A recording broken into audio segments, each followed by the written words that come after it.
Assalamualaikum warahmatullahi wabarakatuh. Om Swastiastu, Salam Namo Buddhaya, serta salam sejahtera bagi kita semua. Pada kesempatan kali ini, kami dari kelompok SGD 10 akan mempresentasikan hasil kerja kelompok kami terkait penugasan student project di blok Biomedik 1 yang berjudul Sensory Transduction. Sebelum kami memulai presentasinya, kami ingin mengucapkan banyak terima kasih kepada seluruh pihak yang berpartisipasi aktif dalam penyusunan student project blok Biomedik ini, sehingga penyusunan berjalan dengan lancar, terutama yang terhormat untuk fasilitator kami, Dr. I. Gusti Ayu Sri Darmayani, SKET, SPOG, MPD, KET, dan juga yang terhormat evaluator kami, Dr. Ima Krisna Dinata, MRG. Baik, berikut adalah anggota SGD A10. Kita mulai dari satu pendahuluan. Yang pertama adalah latar belakang. Pada sistem jaringan tubuh manusia terdapat berbagai mekanisme kompleks yang meliputi kinerja organ, jaringan, dan hormon di dalam tubuh manusia yang memerlukan suatu hubungan yang kohesif dan berkesinambungan antara satu dengan yang lainnya. Meninjau dari aspek kompleksitas mekanisme fungsi dan jaringan tubuh, hal ini tidak terlepas akan keterkaitannya dengan proses penerimaan rangsangan stimulus saraf yang menjadi awal dari kinerja organ dan jaringan tubuh manusia. Pengaplikasian kerja sistem saraf motorik yang tersalurkan dalam bentuk kinerja otot rangka menghasilkan dampak terhadap mekanisme kerja fungsi tubuh lainnya. Meninjau dari pentingnya peranan sistem saraf dan panca indera tersebut, pemahaman mengenai langkah menjaga kesehatan dan keberlangsungan kinerja menjadi hal yang sangat penting dan wajib diteladani oleh masyarakat luas. Selanjutnya terdapat rumusan masalah. Yang pertama, identifikasi dan peranan sistem kerja saraf sensorik sebagai proses transduksi. Yang kedua, proses transduksi saraf sensorik pada sistem saraf pusat beserta gangguan yang menyertainya. Yang ketiga, proses transduksi saraf sensorik pada panca indera manusia beserta gangguan yang menyertainya. Selanjutnya juga ada tujuan. Tujuan pertama adalah identifikasi dan peranan sistem kerja saraf sensorik sebagai proses transduksi. Yang kedua adalah proses transduksi saraf sensorik pada sistem saraf pusat beserta gangguan yang menyertainya. Yang ketiga adalah proses transduksi saraf sensorik pada panca indera manusia beserta gangguan menyertainya. Manfaat. Terdapat bagi manfaat untuk institusi dan mahasiswa, dapat menambah pengetahuan mengenai identifikasi dan peranan sistem kerja saraf sensorik sebagai proses transduksi. Yang kedua, terdapat manfaat bagi masyarakat, dapat mengetahui dan memahami mengenai identifikasi peranan proses hingga penyakit yang timbul pada kerja saraf sensorik pada sistem saraf pusat dan panca indera manusia. Yang terakhir adalah manfaat bagi penulis, dapat menambah wawasan penulis terhadap identifikasi peranan proses hingga penyakit yang timbul pada sistem saraf pusat dan kerja saraf sensorik pada panca indera manusia. Sekian dari saya, selanjutnya dilanjutkan oleh teman saya. Jadi saya akan membacakan identifikasi proses transduksi pada sistem kerja rangsangan saraf sensorik.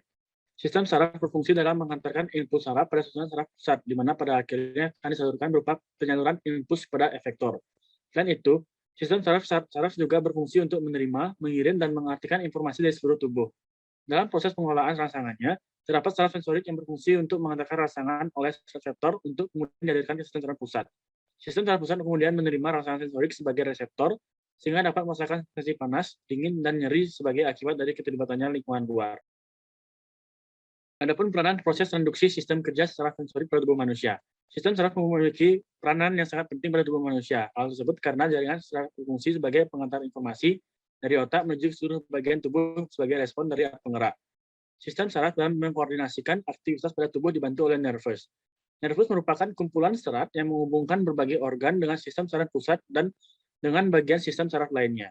Adapun terdapat 3 jenis saraf, yaitu saraf sensorik yang mengantarkan impuls organ indera kepada otak, saraf motorik berperan dengan membawa impuls dari otak ke bagian tubuh, dan saraf campuran sebagai gabungan dari saraf sensorik dan saraf motorik. Sekian dari saya, selanjutnya akan dilanjutkan oleh rekan saya. Terima kasih. Baik, di sini saya akan mohon izin untuk melanjutkan mengenai proses transduksi sistem saraf sensorik pada sistem saraf pusat. Pada sistem saraf pusat manusia, terdiri atas otak dan medula spinalis. Bagian batang otak berfungsi sebagai kontrol kardiovaskuler, dan pada bagian otak depan terdiri atas diencephalon sebagai penghubung antara sistem saraf, pula terdapat cerebrum dan nukleus basal yang berperan dalam koordinasi gerakan dan persepsi sensoris. Adapun rangsangan saraf sensorik berkaitan erat dengan sistem kerja panca indera manusia, karena proses rangsangannya melibatkan kerja dari panca indera pada tubuh manusia. Mengenai bentuk gangguan pada sistem saraf pusat manusia, contohnya ialah meningitis atau radang selaput otak yang menyerang selaput pelindung yang melapisi otak atau umum disebut sebagai meninges. Penyakit ini umumnya disebabkan oleh virus dan bakteri yang dapat menyebabkan kerusakan otak permanen serta kematian. Baik, sekian dapat saya sampaikan. Selanjutnya akan dilanjutkan oleh teman saya.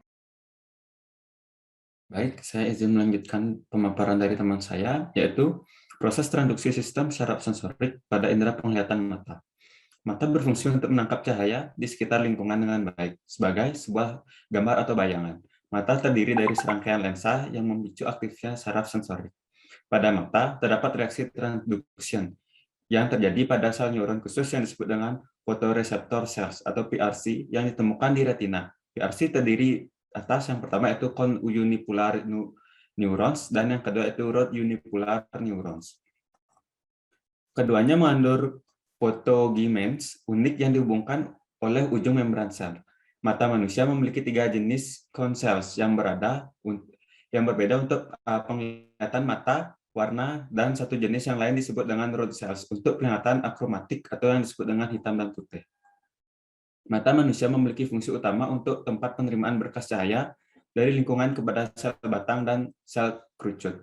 Saat peristiwa tersebut berlangsung, sel reseptor retina akan difokuskan. Proses penerimaan cahaya dimulai dari cahaya yang memasuki organ mata, yaitu pada bagian konjungtiva, kornea, pupil, hingga lensa. Kemudian, lensa akan memfokuskan cahaya sehingga mengenai retina dan sekaligus mengenai membran sel reseptor. Kemudian, impuls dari retina akan diteruskan ke syaraf optikus, lalu menuju ke optikus mata, trakus optikus, ke badan genicula, dan optic reduction, sehingga berakhir pada visual cortex di bagian lobus occipital cerebrum. Sekian pemaparan dari saya, selanjutnya akan dilanjutkan oleh teman saya.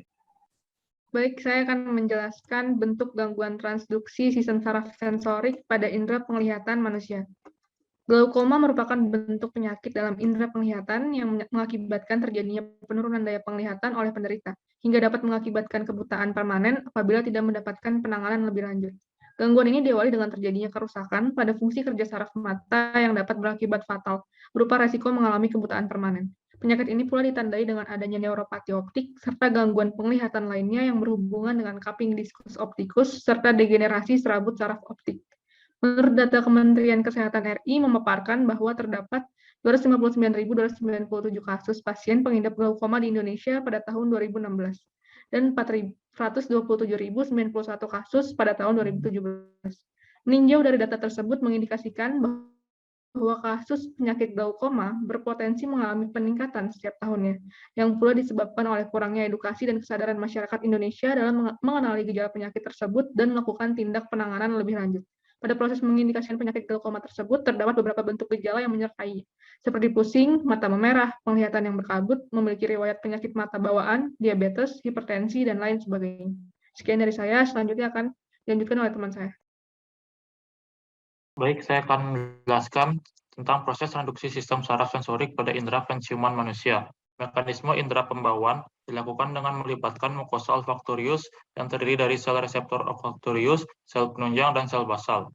Melalui mekanismenya, terdapat pengikatan molekul ke serat arah dalam akan mengaktifkan protein G yang terdiri dari 3 subunit.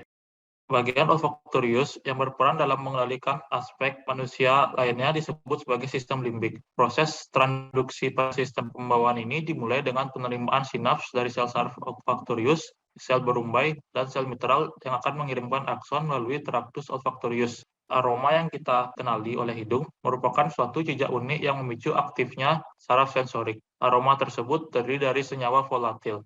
Ketika senyawa volatil ini memasuki hidung manusia, senyawa ini akan berikatan dengan satu atau lebih sel saraf olfaktori unik. Peristiwa pengikatan ini ditingkatkan oleh lapisan tipis lendir yang terdapat pada hidung.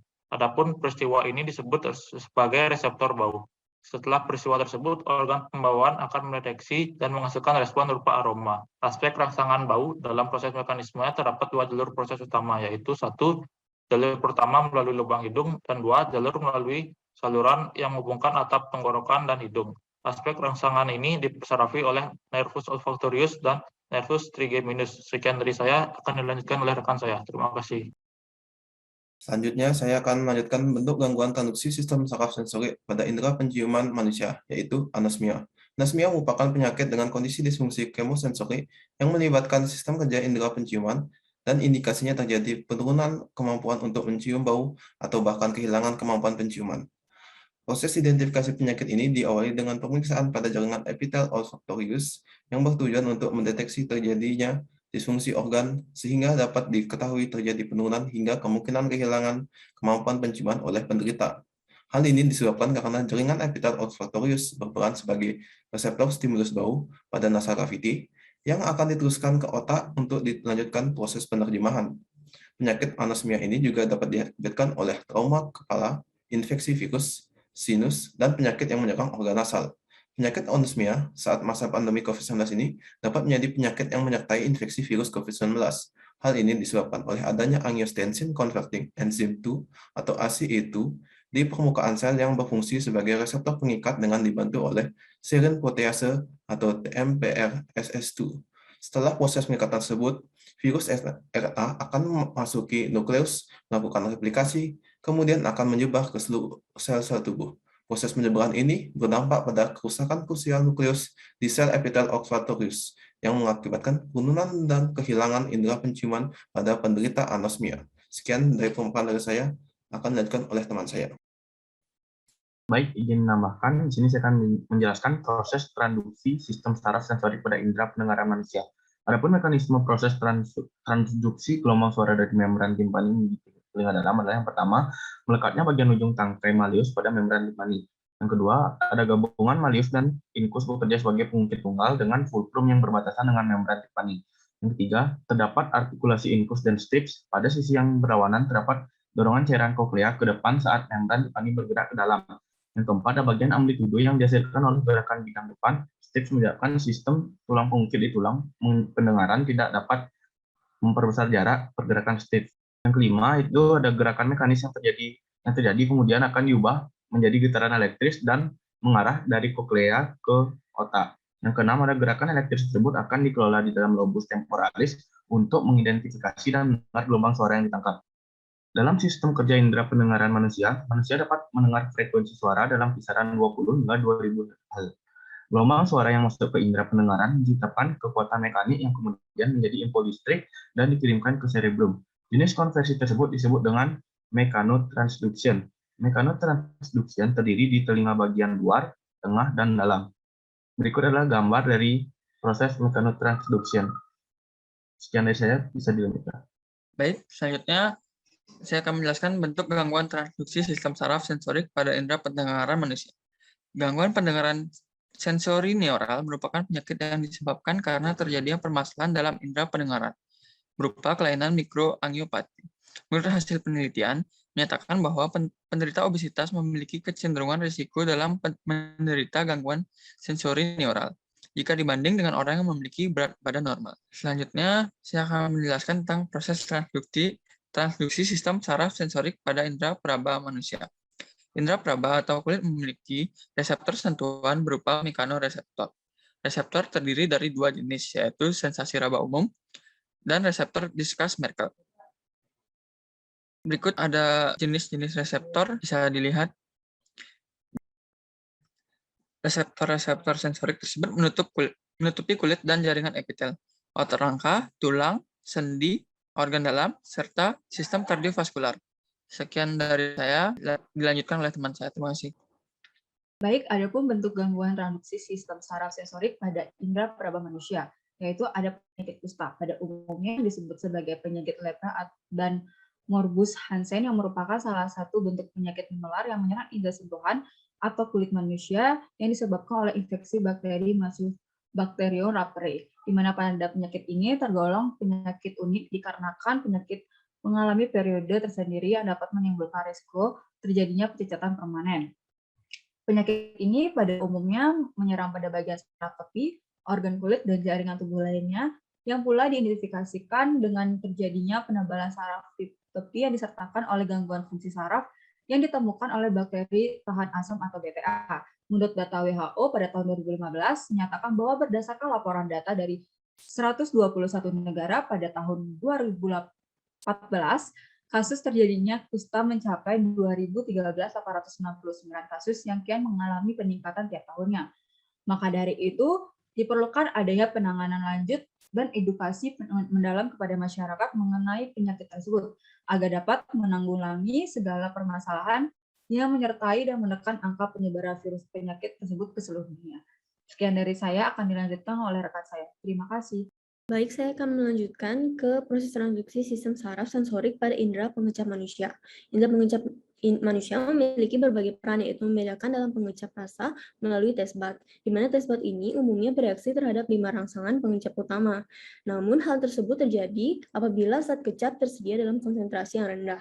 Adapun proses mekanisme transduksi rasa, yaitu impuls di anterior lidah disalurkan ke nervus lingualis hingga ke nervus facialis melalui korda timpani. Kemudian impuls dibawa menuju ke tractus solitarius di batang otak. Kemudian reseptor pengecap di papilla circumvallata pada posterior lidah dan daerah posterior longga mulut ditransmisikan melalui nervus glossopharyngeus dan menuju ke tractus solitarius yang mengarah ke posterior. Sebagian sinyal pengecap pada dasar lidah dan pada bagian faring akan dibawa ke tractus solitarius juga melalui nervus vagus. Dan semua impuls tersebut akan kembali ke daerah thalamus hingga mencapai ke gyrus postventralis. Adapun pada lidah juga terdapat sensasi rasa, di mana sensasi rasa ini akan memicu aktifnya saraf sensorik pada apikal mikrofili yang terletak pada tes reseptor sel atau TRC, di mana ratusan TRC akan berkelompok menjadi tes BAT dan bergabung kembali menjadi papilla, di mana pada lidah manusia terdapat 4 jenis papilla, yaitu fungiform papilla, foliata papilla, filiform papilla, dan circumvallata papilla. Kemudian pada dasarnya proses mekanisme transduksi rasa tersebut ada 2 mekanisme, yaitu mekanisme utusan sekunder tipe 2 dan mekanisme transisi langsung sinyal seluler oleh homunculus tipe 3. Baik, sekian dari saya, akan dilanjutkan oleh teman saya. Baik, di sini saya akan melanjutkan penjelasan dari teman saya mengenai bentuk gangguan transduksi sistem saraf sensorik pada indera pengecap manusia, yaitu ada yang namanya penyakit Ausia, di mana Ausia ini merupakan salah satu penyakit yang menyerang indera perasa atau pengecap pada tubuh manusia dengan indikasi berupa hilangnya kemampuan pengecap pada penderita.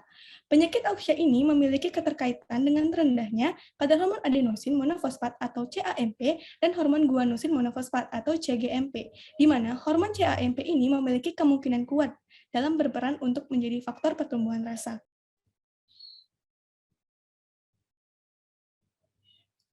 Baik, berdasarkan hasil pembahasan tersebut, adapun kesimpulan yang kami dapatkan yaitu pada sistem jaringan tubuh manusia terdapat beberapa mekanisme kompleks yang memerlukan suatu hubungan yang berkesinambungan antara satu dengan yang lainnya. Sistem saraf pada tubuh manusia mempunyai sel saraf sensorik yang berfungsi dalam menghantarkan impuls dari reseptor menuju sistem saraf pusat. Lalu, terdapat sistem panca indera yang dimiliki oleh manusia, mulai dari mata, hidung, telinga, kulit, dan lidah. Masing-masing memiliki korelasi dengan penerimaan saraf sensorik. Panca indera merupakan sel reseptor sensor yang dapat mendeteksi berbagai bentuk rangsangan, hingga akhirnya diteruskan ke otak. Hal tersebutlah yang disebut sebagai transduksi panca indera. Selanjutnya, otak akan mengolah kembali rangsangan-rangsangan tersebut dan meneruskannya melalui sistem saraf untuk memerintahkan efektor berupa organ gerak manusia. Dapat disarankan juga hal-hal sebagai berikut ini. Bagi mahasiswa secara umum, disarankan untuk membaca dan mempelajari student project ini agar mendapatkan bayangan secara umum mengenai identifikasi dan peran sistem kerja saraf sensorik sebagai proses transduksi. Selanjutnya, bagi mahasiswa kedokteran, sebaiknya disarankan untuk mempelajari dan memahami isi dari student project ini agar dapat menambah wawasan dan dapat mengimplementasikan pemahaman ini ke depannya. Dan yang terakhir, bagi masyarakat, yaitu masyarakat disarankan agar dapat memahami mengenai topik pembahasan yang telah dipaparkan. Adapun literatur review yang kami gunakan bisa dilihat pada slide. Baik, demikianlah beberapa hal yang bisa kami sampaikan. Sebelumnya saya memohon maaf yang sebesar-besarnya apabila di dalam penyampaian mungkin ada kesalahan kata. Jalan-jalan ke Miami, kotanya bersih sambil main skuter. Sekian presentasi dari kami. Saya ucapkan terima kasih, dokter. Saya tutup dengan para mesanti. Om Santi, Santi, Santi Om. Assalamualaikum warahmatullahi wabarakatuh. Salam sejahtera bagi kita semua. Salam Nama Budaya.